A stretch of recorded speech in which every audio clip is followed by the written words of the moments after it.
Goodyear knows that performance is everything, whether it's on the road or on the court or field. So when it comes to choosing tires, let Goodyear.com help you choose what's best. Goodyear, more driven.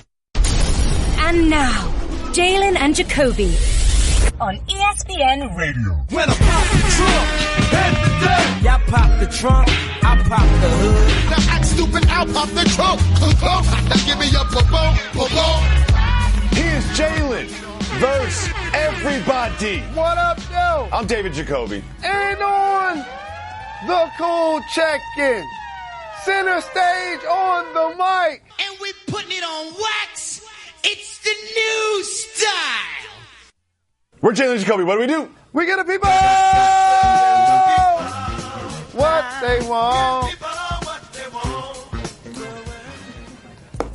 Reggie, where's Fergie? I want Fergie as part of the intro now. Because I know it makes you so happy, Reggie. Welcome to Jalen and Jacoby. Thank you, everybody, for subscribing to the podcast. We appreciate our podcast listeners so much. Jalen Rose, this evening, we have 2 games in the Western Conference. When we get to the television content, obviously we'll discuss everything from last night. So I know you. And I know that if the Rockets win at home and the Warriors win at home, you don't have to work on Thursday night. Yep. So let me guess. You're rooting for the Rockets and the Warriors tonight, aren't you? Let me see. I actually would root for an NBA team to lose just so I could have the day off. I wouldn't do such a thing. Yes, you would. Yes, you would.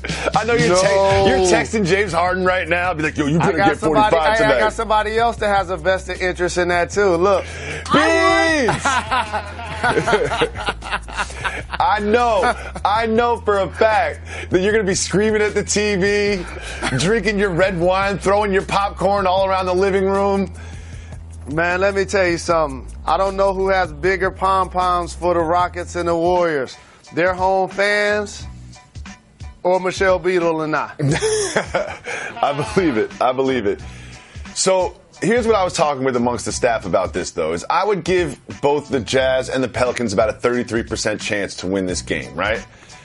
Fair. I'm not good at math, you know that. A 33% chance twice, I think that equals about a 50% chance. So it's honestly a coin flip that one of those teams is going to win tonight. If one of those teams does win, which one do you think it would be?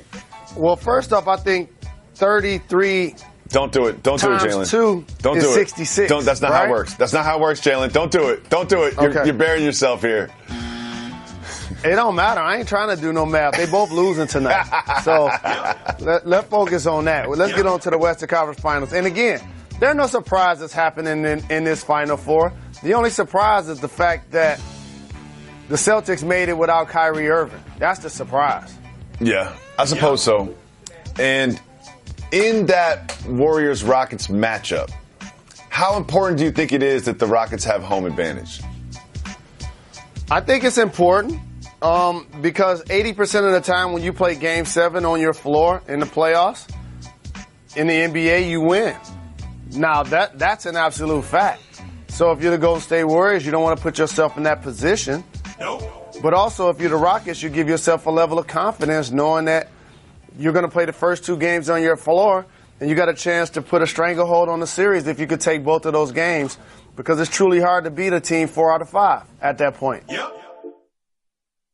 Allbirds wool runners are comfy shoes made from sheep. When you put them on, they feel astoundingly comfortable. They're so comfy, it'll feel like you're floating in a river of marshmallows. They also look good, too. Allbirds are designed simply, with no unnecessary logos. You can wear them to work or to play, in the office or out in the town. Allbirds is on a mission to prove that comfort, style, and sustainability don't have to be mutually exclusive. Go to allbirds.com and find your pair of soft, cozy, comfy shoes made from sheep. The Wool Runner from Allbirds. Now, of course, we're going to talk about LeBron sweeping the Raptors. Of course, we're going to talk about the Sixers extending their series. But, Jalen, I noticed when you sang your song today, you did it with a little less enthusiasm, a little less energy. And I think I know why. About to hit a story that's very close to home for you, Jalen Rose.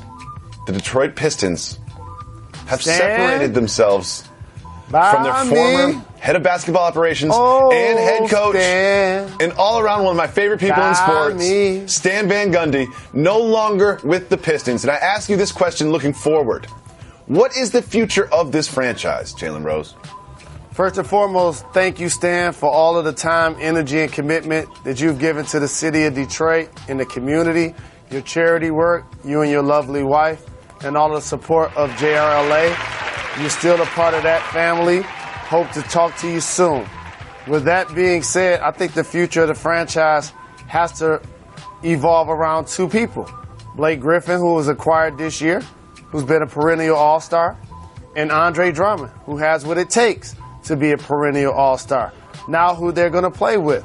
Can Reggie Jackson live up to the billing of a guy that got a big-time contract, stay healthy, and be as productive as one of the top point guards in the Eastern Conference?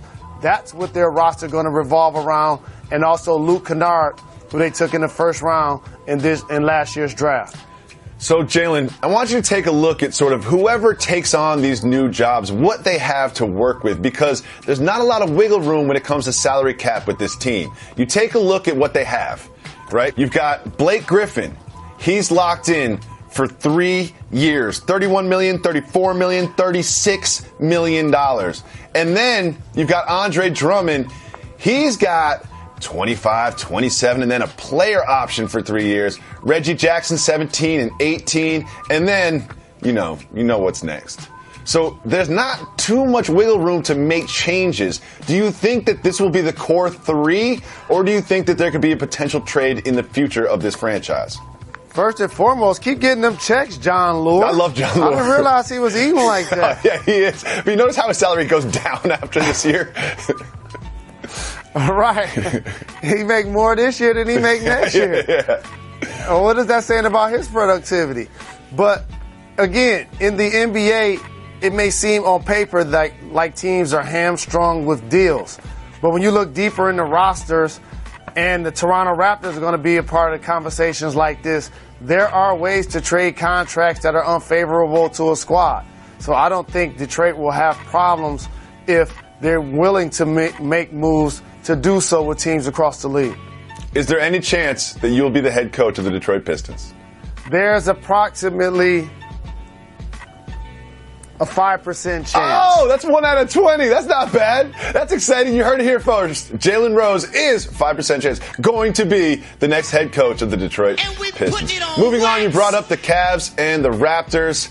Last night was so ugly for the Toronto Raptors. The Cavs were great, hitting on all cylinders, all starters in double figures. It wasn't just LeBron like it has been previously in this series. It was everybody scoring, everybody together. But the story today is about the future of the Toronto Raptors. Jalen Rose, what is next for the Raptors? A lot of people are going to say they should blow it up because when you have two All-Stars in your backcourt and DeMar DeRozan and Kyle Lowry, you expect more from a squad. Not necessarily to beat the Cavs, but y'all can't get swept back-to-back seasons. Can't get swept like that. You can't get swept like that. You can't get swept back-to-back That's 8 straight playoffs. There were 10 straight playoff games they lost to the Cavs, and you can't do that. As a number one seed also, and so for the last handful of years, they have not met expectations at this time of year. So Masai Ujiri is one of the best GMs in the league. I think he now navigates to try to find a way to get from underneath money, in particular with Serge Ibaka. Try to see what's going to happen with Valanciunas. I think you keep DeMar DeRozan unless you're able to gain a star player in return. Say, I don't know, a Canadian native, Andrew Wiggins. Oh. Maybe he's unhappy with his situation in Minnesota. Oh, you heard it here first. Something like that. But other than that, I think they're hamstrung with Kyle Lowry's salary. I don't think a team is going to trade for him under no circumstance. So he'll be their point guard moving forward, in my opinion. I think that's fair. I don't think too many people are interested in that Lowry contract. I think DeRozan is great. It is curious. A lot of times when you have rosters like this, like we've talked about before, there aren't too many contracts that you can really move from this team. So what do teams do? They fire the head coach. Do you think there's any chance that Dwayne Casey gets fired? I hope not, because he did a terrific job with the team. The problem is not playing DeMar DeRozan in the last 14 minutes of Game 3. you have to find a way to ride or die with the players to help get you there. And here's a guy been a 20, 25-point scorer. You have to find a way to get him back in the game. And you don't want to place the blame on anybody else, but this is where you need assistance. This is where you need other people on the team. It's like, hey, coach, you got to get him back in there. It's just not going to be a good look. And the reason why I said that is because I don't know if a relationship, coach and star player, rebounds when things like that happen. Well, I want you to take us behind the curtain on a coach and player relationship that also occurred last night. Not really talked about too much, but reportedly, Rodney Hood was asked to go in the game. Rodney Hood hasn't been playing much this series, hasn't been playing well this series, was asked to go in the game in what could be considered garbage time. I believe there's about 6 or 7 minutes left. He reportedly refused to go in the game, Jalen Rose. I wasn't on the bench. I'm not positive this happened, but that is the word right now. Take us behind the curtain. Why did he do that? What will be the backlash? What happens next with that relationship between Lou and Hood? That's not winning basketball. And it's not just his relationship with Tyronn Lue. It's going to be the relationship with the other guys on the team. That's a selfish act. There's a way to behave when your team is in the playoffs and you're having success and you're winning big and you get a chance to play with LeBron James versus when you're playing on a lottery team that's tanking and you're 30 games under 500. So in this case, as a young player, if you get a handful of minutes to go out there and play, you should do it. There were times when Larry Brown put me in the game with 30 seconds to go in the game and a minute to go in the half. One time we was playing against my hometown Pistons. He didn't play me the first 3 quarters. In the fourth quarter, he put me in for like 4 minutes. I can't make this up. I made like 2 or 3 straight baskets. That's why he took you out. They called timeout. That's why he took During you the out. timeout, he took me out of the game. I love your ongoing beef with Larry Brown. It's one of my favorite things about you. So, 2 of my favorite people spoke after the game. Scott Van Pelt and J.R. Smith. And let's just have a listen to the conversation. How green is your light when you don't miss a shot? Because you didn't miss one tonight. I'm surprised you only took 6. I'm just wondering, how green's that light, JR? I mean, it's very green, but fortunately, I got a great leader who don't let me shoot too much, and which is really good to have. So it's green right now, but it's not as green as that green I'm about to hit tomorrow. Okay, I have to be fair to Mr. Smith. He is an avid golfer. Okay, so it might not be exactly what it sounded like. Do you think J.R. Smith is talking about golfing, medicinal, or both? Both. No question about it. That was a failed test. Anytime J.R. Smith is on television doing Sports Center and he talking about he excited to hit the green tomorrow, he talking about playing golf and medicinal. That is a failed test, J.R.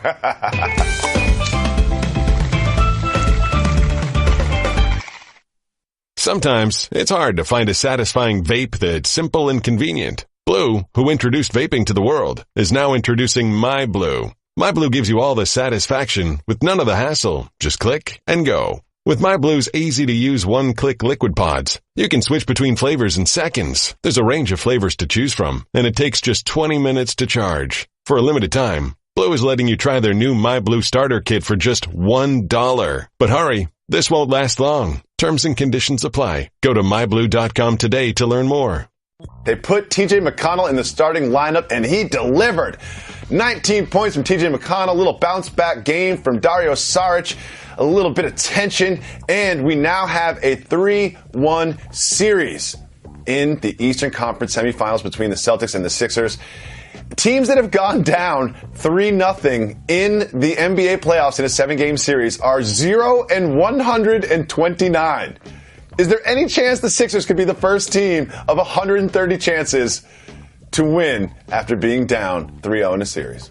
Well, this was the first year during the NCAA tournament we saw a 16 seed beat a 1 seed. Mm-hmm. So I guess this may be the year of the upset, but it's not going to take place in this series. Okay. T.J. McConnell did a really good job, as you highlighted, playing well, scoring 19 points. So did Saric, having 25 points. The key stat for both of them, 0 turnovers combined. How about when you're able to win a basketball game, and we haven't mentioned Ben Simmons' game yet? Yep. And the unique part of putting McConnell in the lineup and now puts Simmons on the wing. him on the baseline. Allows him to be a finisher, a recipient. Got some dunks. Not necessarily a creator. So when you look at the stat sheet, the assists won't be high, but the points were there.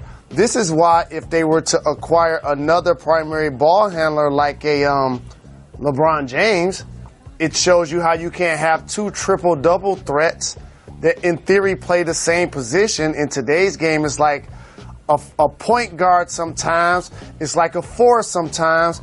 Bill Simmons used to call it a power guard, and I like that term. They both play the same spot.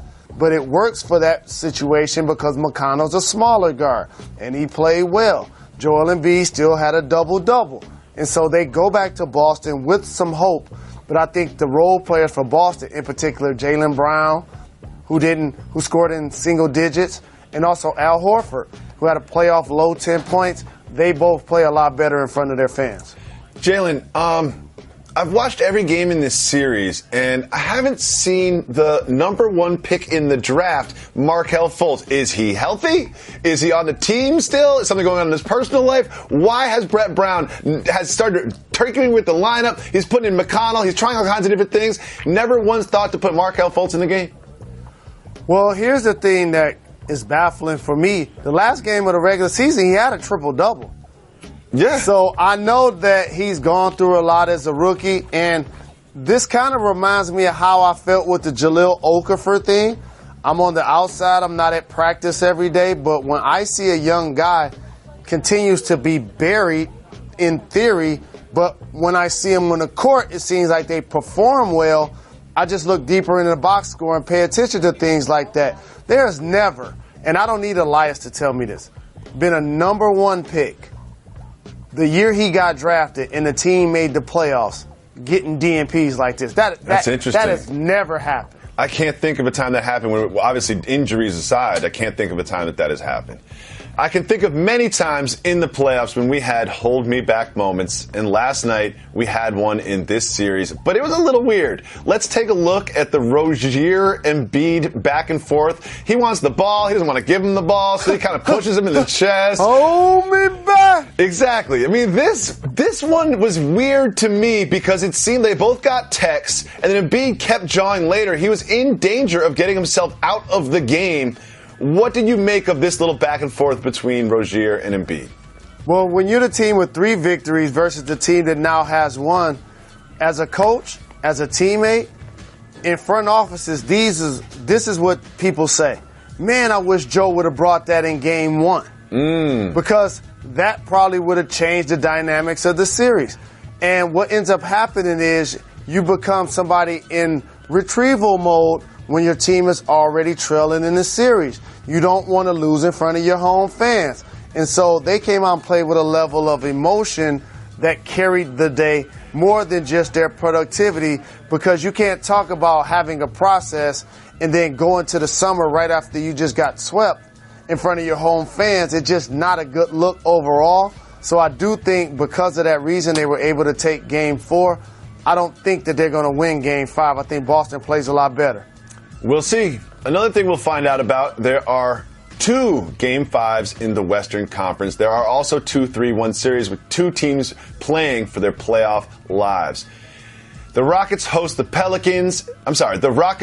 Jazz, and the Warriors host the Pelicans. Which team between these 2 do you think has the best chance of extending the series to a Game 6? I think if I had to pick one, I would say the Pelicans, because Utah has already won 1 game at Houston, and I don't think during a series they're going to get 2. The only reason why I'm saying New Orleans because they haven't won at Golden State during this series, but you really just wasted 2 minutes of my life because neither one of those teams are going to win. And so I will took you 2 minutes to come up with the answer. It's summertime, so we have another unfounded, irresponsible speculation about free agent LeBron update. We're going to hear about where LeBron James is going to play professional basketball next year all summer long. Months and months of speculation and rumors and hearsay about where he's going to play. And the latest comes from a very interesting source. Let's listen to Enes Kanter on social media. Hey, so people keep debating about who is the king of New York. Okay, who is the really king of New York? Hey, LeBron, yes. You really want to be king of New York? Come and prove it. I'll see you July 1st, brother. Good luck. I have so many things to say about this video. I have so many things to say. Number one, it didn't seem to come from a warm place. It didn't seem like he was like challenging LeBron. Like, oh, you say the king of New York, then why don't you come play with me then? It was just kind of a jerk about it. And number two, Jalen, has anyone told Mr. Kanter that in order to clear cap space to sign LeBron James, he would either have to no longer be on the team or take way less money in a restructured contract? I don't think he got that memo. But here's the other thing. You can't go from trying to be a guy that's making comments and trying to take shots to now you begging me to come run in New York with you. I think so too. And also, what is the background? Why is he shooting it from such a low angle? Why is it so short? I have so many questions about this. Like, is this a legitimate recruiting play? No. I think I think he knows that he ain't going to end up on the Knicks, so he's just trying to endear himself to the New York fans. It's not a legitimate recruiting play. It's a sideshow. Enes Kanter has a terrific personality. He's fun-loving, and I like that he's engaging via the media and social media. But I got to introduce LeBron and Kanter to somebody. Who's that? Or anyone else, for that matter, who wants to run with that moniker. The king of New York is Christopher Wallace. Biggie Smalls. Don't ever get it twisted. He's the king of New York. Everyone else is just vying for the position of Prince of New York because Biggie Smalls is the king of New York. And all-star athletes nowadays like LeBron, Kobe Bryant, and J.J. Watt, and Kawhi Leonard, they all have their own logo. Today, Nike unveiled Odell Beckham Jr.'s logo. And that's what it is. It looks like an old English O at the start of a paragraph. I don't understand why there's a backwards J or if that's a B. What is happening here and why does this bother me so much, Jalen Rose? Well, it bothers you so much because if you didn't say whose logo that was and somebody just showed it to you, you would never be able to guess. No. When somebody has a logo, it should be something that's personal. It should be about their image. Like when you look at the one of Michael Jordan, It's iconic because we can identify with who it is.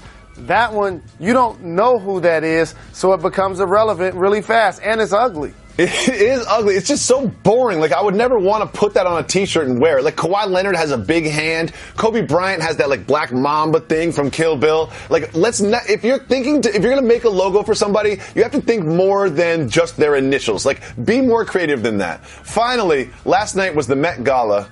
While neither you nor I was invited, Cam Newton and Tom Brady were. Which quarterback do you think had the better look? Cam Newton or Tom Brady? Hey, there's no question. Tom Brady. Really? Here's why. Cam, where's your date? Where's wifey? That's a good point. He's solo. That's a and good not only point. is Tom Brady clean, he got wifey with him, and they look fly. No doubt, it's Tom Brady and Giselle, easily. Well, it's noticeably turning into spring. The sun comes up earlier. It's warmer outside. I'm getting tan. People are spending more time outside, starting to wear shorts. And when you get into the hot weather months, you want to be comfortable. I don't like wearing jeans in humid New York City or wearing pants in dry desert heat in Los Angeles. And I made a pilgrimage, and I mean it, a pilgrimage, to the Allbirds store in Soho. Because I have the wool slippers, I have the wool runners, and at the Allbirds store in Soho, they're ready for the summer months. They've got the tree runners. The tree runners are a little different. The wool obviously is warmer. The tree runners are kind of like breathable, perforated, light. They've got two different styles. They've got the tree runners. They've also got sort of like a tree boat shoe. It's a summer shoe. And as you prepare for the summer months, as you get your fits ready, your wardrobe together, consider getting the tree runners. Why? Because they look good, No crazy neon colorways and patterns and stripes and 5 different colors in the same shoe. No, one single color. They're classic, they're basic, but they feel so good on your feet. And you know your feet can get funky in the summer. If you have some tree runners on, the air flows through, they're light, they're cozy. And I'm telling you, I was at the ATM, and a gentleman came up behind me, and I was wearing my Allbirds. He goes, "Are those comfortable?" And I wanted to say to him, like, is water wet? Is the sky blue? Have you tried these on? He's like, I just ordered a pair online. And I said, I promise you're going to be happy with them. They're so comfortable. Like, I've worn all of the boosts and the airs and all of those supposedly supportive, comfortable shoes. There is no more comfortable shoe in my closet than the Allbirds. And there is no more breathable, light, easy, breezy shoe than the Tree Runner from Allbirds. They're made from ethically sourced, FSC certified eucalyptus tree fibers. Listen, if you would have told me that these shoes were made from trees, I would have called you a liar. I'm not even sure these shoes are made from trees. I know they're called Tree Runners, but somehow they take these tree fibers and they put them through some sort of process that make it feel like this natural fiber, light, breezy, comfortable shoe. Comfort, style, and sustainability do not have to be mutually exclusive. Allbirds is dedicated to making you stylish, comfortable footwear using premium, natural materials designed for the summer and life's everyday adventures. If you want to get yourself a pair, go to allbirds.com, get yourself a pair of light, breezy, comfy shoes, or, like me, you can make yourself a pilgrimage to one of the brick-and-mortar Allbirds stores. Allbirds.com, that's where you get your Tree Runner from Allbirds. So I saw you had CJ McCollum on Get Up this morning. I can't believe you're going to let him take your job like that. I can't believe you're taking him behind the curtain, giving him advice, taking him over to the touchscreen. Like, you shouldn't be doing any of that, Jalen. You need to protect this. You need to protect this. I'm not like Ben Roethlisberger or Brett Favre or anything like that. As long as I'm good at what I do and I stay fly, which I feel like is going to happen as long as I'm breathing, I got this. You heard Ben Roethlisberger, and if you don't know, they drafted a quarterback in the 3rd round, and Ben Roethlisberger, we need someone to help us now. But that part didn't bother me, because I understand he just wants the best players around him to help him win. He feels like he's going to be the starting quarterback. The part that bothered me was this. He's like, if he asked me questions, I might just tell him look at the playbook. That's just rude. That's just rude. Well, here's the difference between a quarterback in the NFL and, say, a guard in the NBA. If I'm playing for the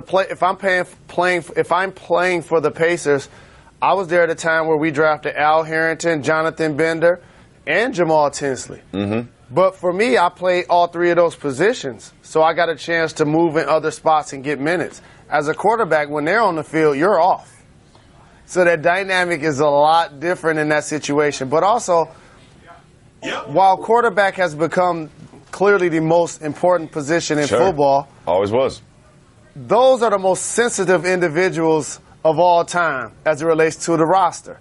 Because we're always talking about the psyche of the quarterback and what's going to make them happy and how much percentage of the cap are they going to take up and all of these special sets of rules for the quarterback.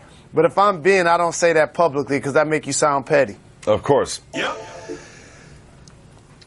As you know, we love the show. It's Jalen and Jacoby, but it's really about you, especially our podcast listeners. We always want to hear from you. If you call 985-80-JALEN, you can leave us a voicemail. Ladies.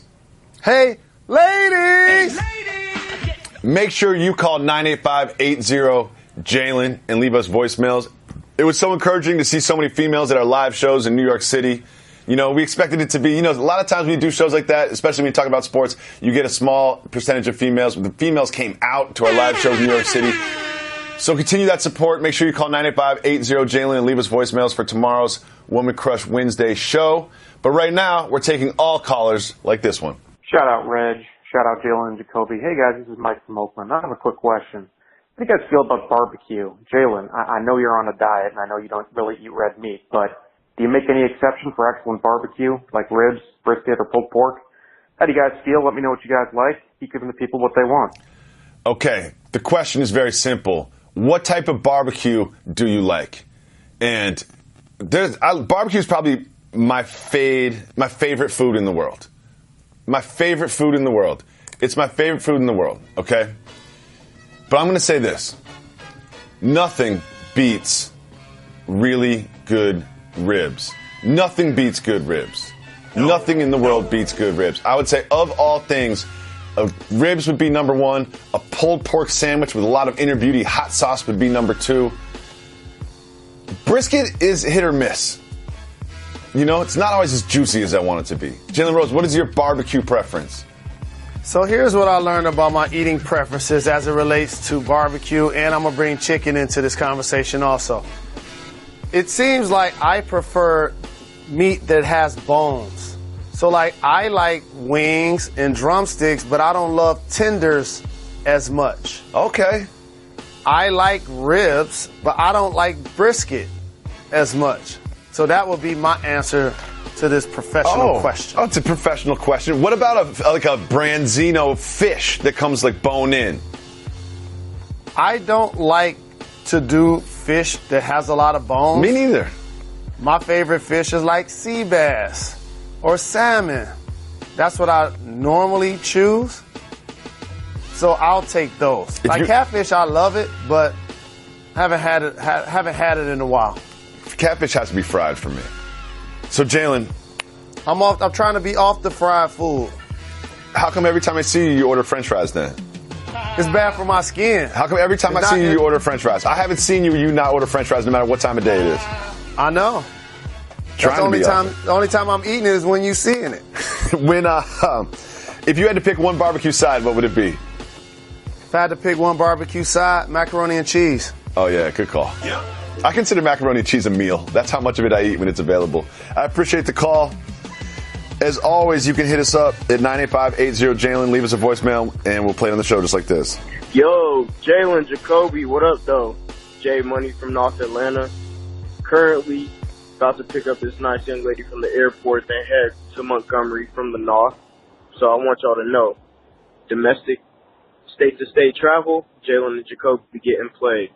I just got one question for you, boys. I haven't been on the show in a minute, and I think that's got to change. What do y'all think hurt Uncle Aubrey more? Watching Toronto get annihilated by LeBron James, or Rihanna coming out saying what Drake said made her feel uncomfortable and she doesn't want to be his friend anymore? Hey, keep getting them checks. Keep giving the people what they want. Put me on the radio. Give me them juice points with my girl. Holla. Peace, Love, and Soul Train. There's a lot to unpack there. First of all, I didn't know Peace, Love, and Soul Train was a sign-off. That must be cultural, but I'm going to use it every time I speak to everybody in my life, no matter where I am. Even if I'm just buying some milk or something, they're like, oh, have a good day. I'll be like, Peace, Love, and Soul Train. Let me hit the brakes. Because I don't want you out here misquoting a legend. And J Money's a legend? Cornelius, no. Please allow me to finish this. Don Cornelius is a legend. Okay. Yep. Like, he's one of the people that in my life that I've never actually met that I idolized growing up. He was a talented producer. He was a host. Soul Train was a game-changing show for so very many. Yep. So much so, when people went to the board to actually do the mix-up, to try to guess the answer to the question, if you noticed, he always made sure they got it right. Because he didn't want to make sure, he wanted to make sure nobody looked bad on TV. Yep. And the quote was, love, peace, and soul. That's the actual quote. Yep. Oh, so J Money misquoted Don Cornelius. Yep. I understand. Well, I appreciate your accuracy with that, because we get facts wrong all the time. We get people's names wrong all the time in the world of sports. But this is important, you know? So it's peace, love, and soul. I don't know if I can do that every time I buy milk, though. And also, too, was one of the more debonair, well-dressed individuals that would appear on a television. And so when I saw that, I was like, I got to get some bread and dress like Don Cornelius. Well, I see your outfits on Get Up, and you're getting there. You're getting there. I noticed you dialed it back a little bit, though. Like, I feel like last week you were wearing red leather jackets, and you had the pants that matched the shirt pattern with the skyscrapers on it. And now you're just like, you kind of, did you get some tweets or something? Like, we need to talk. What happened? Here's what truly happened. So after a couple of weeks, I had to find my groove to feel like, okay, this is what I need to be rocking in the morning. Okay, so you're experimenting. So, yeah, we only started April 2nd. Yeah. So for the first month, I was experimenting with how I should look on the show. So now I found my groove, and how I was rocking it today is kind of how I'm going to be rocking it going forward 90% of the time. And then I'm going to slide in my little sport jackets and shirts and stuff like that when the weather gets hot. I appreciate that. Thank you so much for the call, Jay Money. Also, his question was interesting. What do you think hurt Drake the most? The way the Raptors completely fell apart, or Rihanna's disparaging remarks about him? She didn't say anything negative. She was just like, yeah, we're not even friends. Rihanna's remarks, because he's going to be the ambassador for the Raptors as long as possible.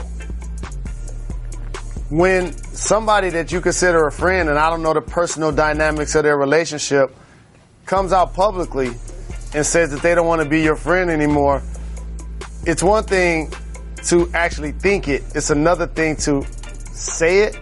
And so for her to do that, that probably is the one that was more discouraging than the Raptors being down to LeBron, because probably deep down in his heart, he probably considered that LeBron James' team would win anyway. They swept him last season. They swept him this season. I don't think he was in shock when he saw LeBron James score 40 and hit a game-winning shot.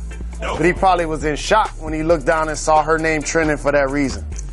What do you think about Rihanna's outfit at the Met Gala? Did you see it, Jalen Rose? I did see it. Okay.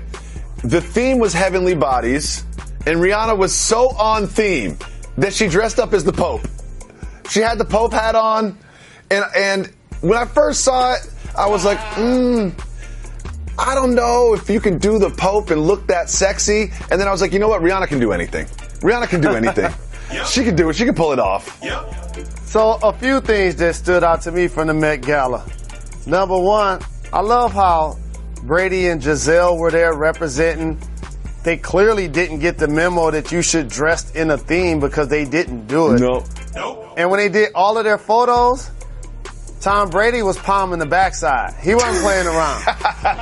You know how I didn't notice dudes that. get creepy with this. Like sometimes dudes, when they take a picture with a young lady, it's one thing to have your arm on the shoulders or maybe mid-back. No. And then dudes start to get a little creepy to go low waist, and they don't know you. He like, this is my wife. I'm going all the way there. Yeah, I can't. If I'm taking a picture with a young lady, I'm going shoulder only. No lower than the shoulder blades. I want there to be no miscommunication about this whatsoever. No lower than the shoulder blades. Never ever. And there's no good reason for any dude to touch a woman lower than the shoulder blades when you're taking a picture. There's just no reason. There's no reason whatsoever. I'm glad you brought that up. Dudes try to put their arm underneath their armpits, and then he just try to get a little feel of the side boobs. The dudes can be creepy. I got some big hands. There's some freaks out there, I got some man. big hands. Not going under the armpit. Not going under the armpit. Not doing that. Oh, that's the worst. And I think that Drake has been pretty quiet in regards to the Raptors, because everybody's talking about what the Raptors are going to do. They're going to trade Kyle Lowry, DeRozan. We're going to talk about that later when we get out of the podcast exclusive part. But they should probably just trade Drake, because they don't have a lot of flexibility when it comes to cap. They're kind of locked into all their contracts. I don't know how long they got Drake as the ambassador, but that should probably be one of the pieces that they're thinking about moving. He's their MVP. If you had to argue, who would you rather have between DeMar DeRozan, Kyle Lowry, and Drake? I'm picking Drake. That's where we are right now. That's where we are on May 8th of 2018 with the Toronto Raptors. The number one seed. They won all those games. Remember those first two games when they beat the Wizards?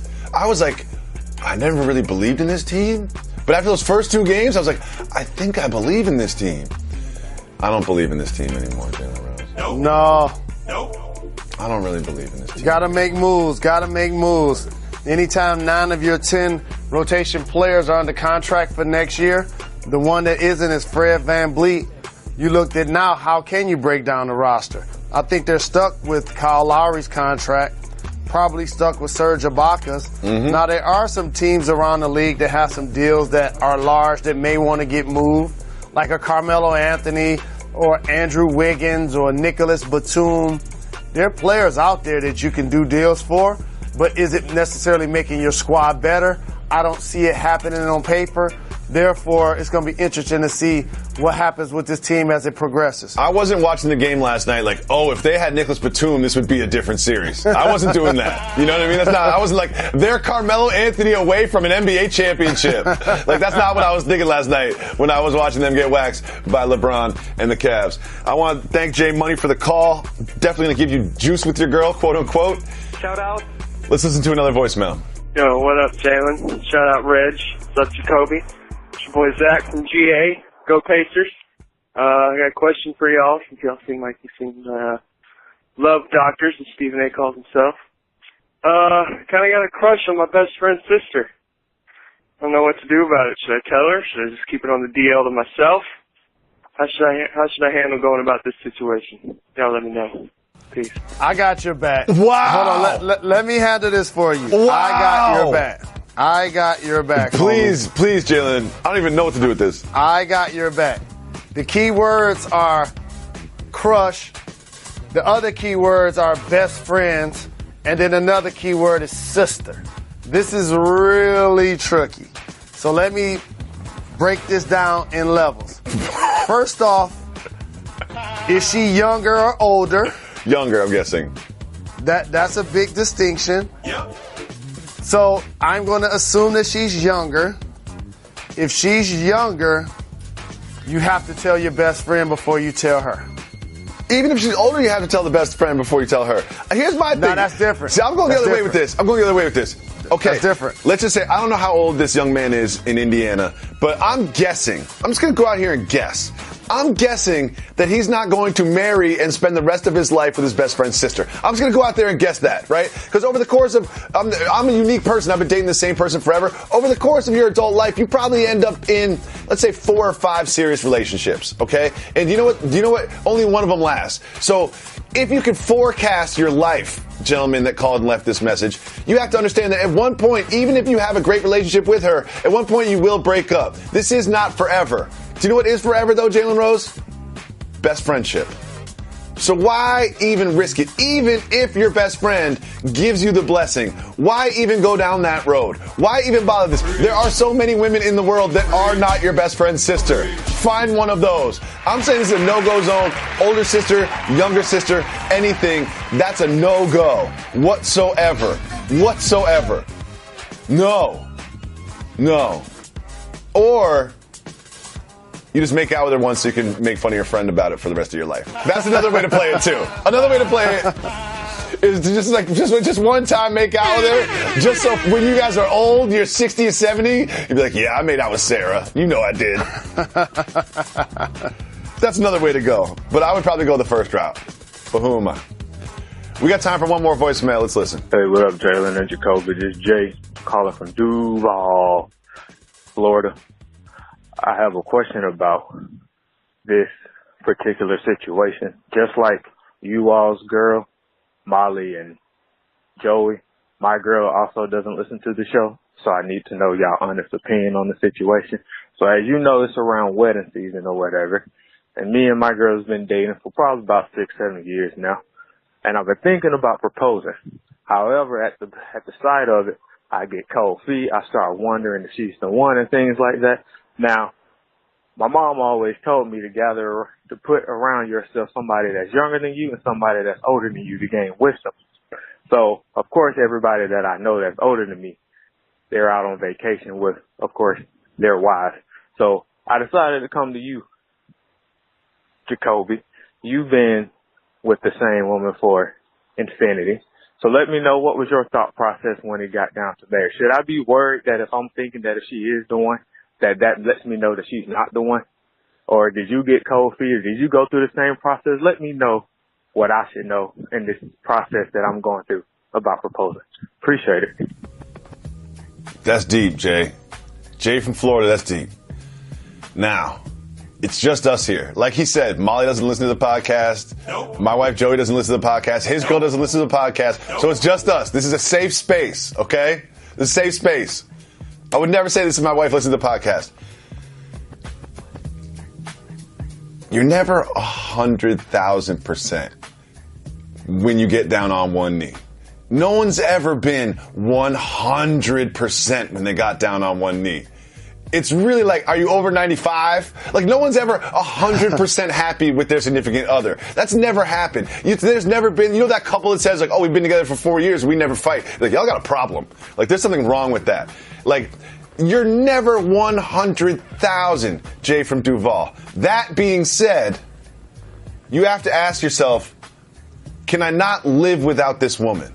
Like, is there no such thing as a life for me without this woman? I think that's the question you need to ask yourself, whether or not am I ready to be married. Be like, can I wake up in the morning and have this woman not be a part of my life? Because I cannot. I cannot wake up in the morning and have my wife not be a part of my life. Even that's when I made that decision. Just can't happen. No, I mean it. It was just like, it's not, is she the one? Is she my soulmate? That's not the question. Is she a perfect match for me? There's no such thing as a perfect match. And there is no man who got down on one knee that was 100% certain about his lady. I cannot sit here and responsibly tell you to get engaged to this woman because I don't know you. I don't know her. I don't know what's going on. But I think you just need to ask yourself, not am I 100% sure that she's the one? Ask yourself, can I not live without her? That would be my advice. Yep. And then my other piece of advice would be this. If you do propose to her, I made the mistake of doing this. This is for anyone who's ever going to propose to a lady. You plan the proposal so meticulously. You plan it so well. I was in the middle of the Brooklyn Bridge. I told her I was going to take a photo of her butt, and she's like, sure, go ahead. So she turned around, and then I got down on one knee, and she turned back around. I planned the whole thing. It was perfect. I had the ring. Beautiful summer night in Brooklyn Bridge. Yeah, she got a nice butt. She don't care. I'm like, I'll take a picture of your butt. She's just like, sure. You knew that's where I was going. Yeah, of course. You knew she was the one when she turned around. Yeah. I was like, I'll take a picture of your butt in the skyline. She's like, yeah, no doubt. Those are the two most beautiful things in New York City right now. I was like, I'm going to take a picture of your butt in the skyline. She's like, good idea. And then I got down on one knee. You know, she said yes. And the problem is that's the end of my planning. So, Jay, in Florida, if you are going to propose to somebody, you got to plan the whole evening, not just the proposal. All right? I want to thank Jay. I want to thank everybody else that called. Keep giving the people what they want. Ladies, don't forget to call 985-80-JALEN. We're taking only female voicemails tomorrow. We'll be back tomorrow with another dope show to step to on Women Crush Wednesday. Why, Jalen? Done. We're not done. We're not done. Got to give the people.